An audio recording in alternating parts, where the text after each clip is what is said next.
Today I will speak about our long road to victory and peace.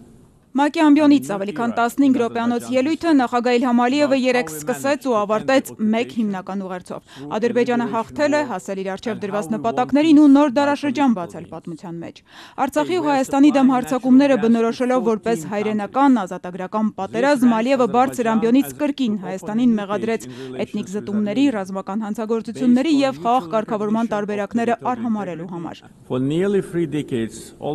Գրեթե 30 տարի Ադրբեջանի ինքնիշխան տարածքի մոտ 20%-ը գտնվում էր Հայաստանի կողմից ռազմական օկուպացիայի տակ։ Հայաստանի էթնիկ զտումների եւ ռազմական հանցագործությունների քաղաքականության արդյունքում 1 միլիոն ադրբեջանցիներ վտարվել էին իրենց հայրենիքից։ Նրանց հիմնարար իրավունքները կոպտորեն ոտնահարվել։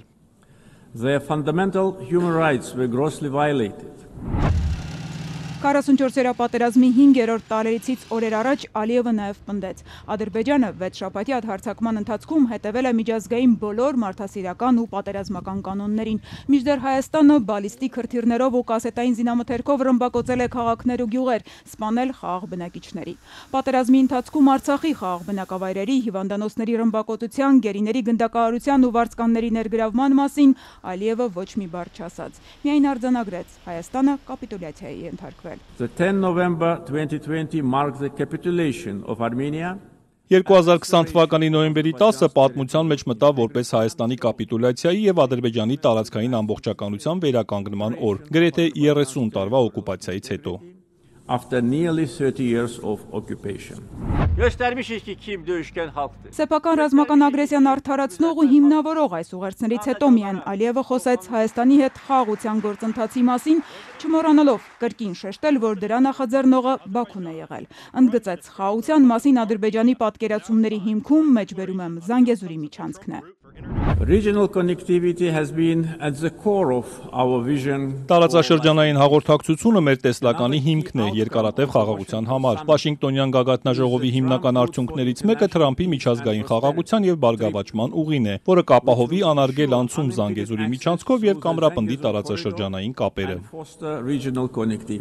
Հաղորդակցության ուղիներից բացի Ալիևը առանձնացրեց եւս երկու հարց, որ դեռ պետք է լուծվի։ Ադրբեջանում օկուպացիայի ընթացքում Հայաստանի տեղադրածականները շարունակում են մարդկային կյանքեր խլել։ Սա Ադրբեջանի ամենամեծ մարդասիրական խնդիրներից մեկն է եւ ոչ միակը ասաց։ Similarly, the tragic fate of nearly 4,000 Azerbaijanis. Ճիշտ նույն կերպ 1990-ականների սկզբից ի վեր Հայաստանի կողմից իրականացված ագրեսիայի եւ օկուպացիայի ընթացքում անհետ կորած գրեթե 4000 ադրբեջանցիների ողբերգական ճակատագիրն է պահանջում հատուկ ուշադրություն եւ գործողություններ։ Continue to require close attention and action. Թե այս հարցում կոնկրետ ումից եւ ինչ գործողություն է ակնկալում, Ադրբեջանի առաջնորդը չհստակեցրեց։ Փոխարենը կոնկրետ ընդգծեց. սպասում է, որ Միացյալ Նահանգների կոնգրեսն էլ հետևելով նախագահ Թրամփին կչեղարկի Ադրբեջանի դեմ պատժամիջոցները, որ սահմանվել էին Ղարաբաղյան առաջին պատերազմի տարիներին։ The waiver by President Trump of the sanctions imposed on Azerbaijan.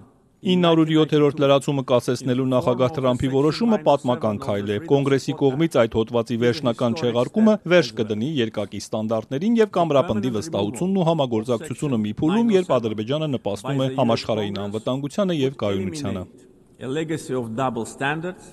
and help strengthen trust and cooperation at a time when Azerbaijan is contributing to global security and stability. Ադրբեջանը հաղթել է եւ ռազմի դաշտում եւ խաղաղությունն ամրագրելիս, հայտարարեց Ալիևը։ Համատարած կոռուպցիայով, ընդդիմադիրների եւ ազատ խոսքի դեմ բռնապետական քայլերով առաջնորդը միաժամանակ պնդեց. Ադրբեջանը պատրաստ է հաջողության հասնելու իր փորձառությունը նաեւ մյուսներին փոխանցել։ To share our positive experience.